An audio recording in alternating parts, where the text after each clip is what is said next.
បាទនៅពេលនេះដែរគឺម៉ោង 6:55 នាទីបាទនៅក្នុងថ្ងៃទី6 បាទខែតុលាឆ្នាំ 2015នៅពេលនេះដែរនៅតាមសេចក្តីរាយការណ៍ដែលប្រជាពលរដ្ឋជាច្រើនបានរាយការណ៍ឲ្យក្រុមអ្នកសារព័ត៌មានយើងក៏ដូចជាក្រុមការងារផ្នែកព័ត៌មានទូរទស្សន៍យើងបានមកដល់ចំណុចនេះគឺត្រូវបានគេអះអាងថាចំណុចនេះបាទសម្បូរទៅដោយការឡើងត្រីនុយទៅឲ្យត្រីឆ្ដោនៅចំណុចភូមិ4ក៏ដូចជានៅតំបន់ផ្សេងៗទៀត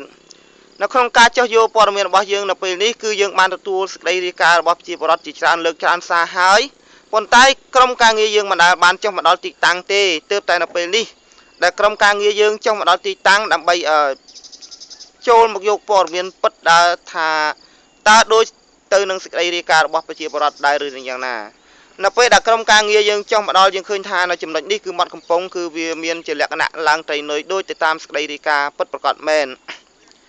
កន្លងមកលោកពុំនិមលនាយខណ្ឌរដ្ឋបាលជួលផលពោធិ៍សាត់តែងតែអះអាងថាมันមានការឡើងត្រីនុយណាមួយទេប្រសិនបើមានលោកសូមឲ្យរាយការណ៍ជូនលោកក៏ដូចជារាយការណ៍ជូនទៅដល់ថ្នាក់ដឹកនាំខេត្តដើម្បីត្រួតពិនិត្យនៅលើព័ត៌មានទាំងអស់នោះលោកនឹងមានចំណាត់ការឲ្យមន្ត្រីជលផលនៅក្រោមអាវ៉ាត់ទាំងអស់រឹតបន្តឹងឡើងវិញនៅកសកម្មភាពគ្រប់ទាំងអស់នោះបាន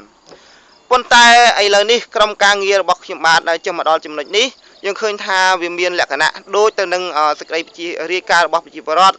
ហើយក្រុមការងារយើងនឹងសង្ឃឹមថាចំពោះព័ត៌មាននេះយើងនឹងរាយការណ៍ជូនទៅដល់លោកពុំនិមលនៅពេលខាងមុខនេះជាបន្តទៀតទៅតាមគេហទំព័រ nk.new.com បាទឥឡូវនេះក្នុងនាមខ្ញុំបាទហ៊ួនចន្ទថនចាងវាងកាសែតសម្លេងអ្នកការពារក៏ដូចជាលោកព្រំភិរុនសហការីទូរទស្សន៍ NTV ប្រចាំបឹងទលេសាបនិងព្យាយាមប្រមូលរាល់សកម្មភាពទាំងអស់យកជូនរៀបជូនទៅដល់ថ្នាក់ដឹកនាំឲ្យបានជ្រាបជាបន្តទៀតនៅពេលបន្តទៀតបាទ